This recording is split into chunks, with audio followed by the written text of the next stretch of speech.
Hey everyone, it's your boy Locktech again. You know, last time we spoke, I was doing a little Linux experimentation and I did install the Linux Ubuntu server version, which only allows just typing out commands and stuff, because that's what was recommended to me in order to pretty much learn how to work with Linux and whatever. However, even though I got somewhat further into it, I installed something called Portainer. I installed another application called Pi-hole, which is like a little DNS internet application that you install to kind of link up your main desktop PC with the PC you install the Linux Ubuntu on. And everything was going well, but I came to too many snags with typing in the commands and commands not working, even though that's what the documentation for Linux or the guides for the Linux installation said. So I decided, you know what, let me make things easier on myself, and I opted for wiping everything, starting from scratch, but this time I'm using the Linux Ubuntu desktop version, and then from there I will add my containers like I had in the server version, and then I will pretty much download a virtual VM box software, and kind of create a different virtual machines on the laptop that I installed a 1 terabyte Western Digital SN770 on.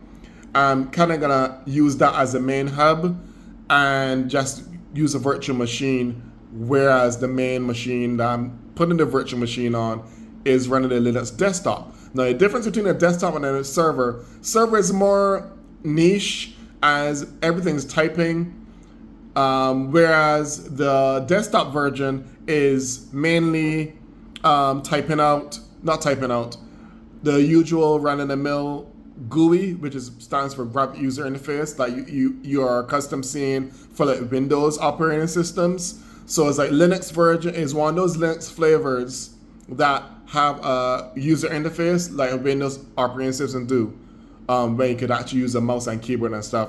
So since I'm a beginner, I think I would just start with that and then play around with the virtual machines and put the commands in the virtual machine versions of the server version that I had prior. So that way I don't have to make the whole main machine the server OS, and I can just navigate easier. So the whole point of me switching is easier of use. I'll be able to download the apps easier, upload, download, update all the packages and stuff way easier. I know it's best to learn by straight command line because that's what Linux is based off on. But what I'm going to do is use the hub, as I said, as the desktop version and for Ubuntu, then install the necessary virtual machine box. One of the ones I'm familiar with is Oracle Virtual Machine Box. So I'm gonna install that after update all the stuff, the packages I need, I want. I'll download the other applications I want, like the Oracle VM box. As you can see, I'm downloading the desktop version right now, and I have default selection, which is just install the essentials, web browser, and basic utilities. But I'm going to opt for the extended edition, which is an offline friendly selection of office tools, utilities, and web browser, which means you can use stuff and applications offline. So this is going to be an interesting journey, and I'm glad y'all are along with me to see this switch change. I get more hands-on with the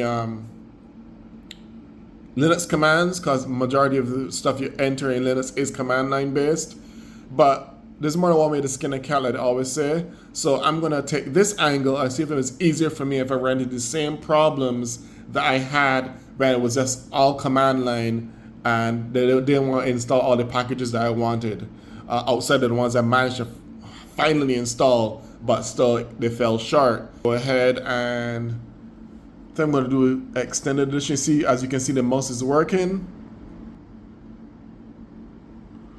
And now, as you can see, I'm going to install the graphics drivers and whatnot. So in the next video, you'll see me installing the packages and stuff I need, and hopefully in that video I'll also be able to be at a point where I can install the Oracle VM box to install the virtual machines that I'm going to use because I'm going to install the Linux server on one of the VM machines. But I got to be careful because since it's an older laptop, I think it only has 16 gigs of RAM, if I'm not mistaken. And how virtual machines work on the host machine, they share the resources on the host machine. So that means if my laptop has 16 gigs, that means 8 of those gigs minimum have to go towards the virtual machine when I run it up. 8 gigs is extinct pretty much now. Majority of the default standard now is 16 gigs, and nowadays, even more recently, the norm for RAM is 32 gigs of RAM for the norm. Whereas for gaming, for productivity, that's like the norm nowadays, because certain RAM sticks for that size, 32 gigs, is kind of way more affordable now.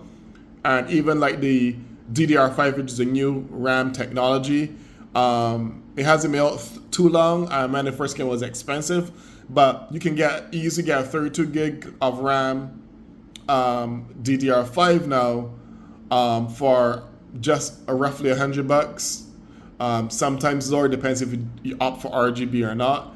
I like a little light in my system, so the RGB version is like 100, 116. Under $120, easily you can get 32 gigs of DDR5 RAM now. And that's even for the ones that include RGB. But I'm going off topic here. I'll see you in the next video when I'll be installing the other, when I'm finished installing the main drivers and stuff.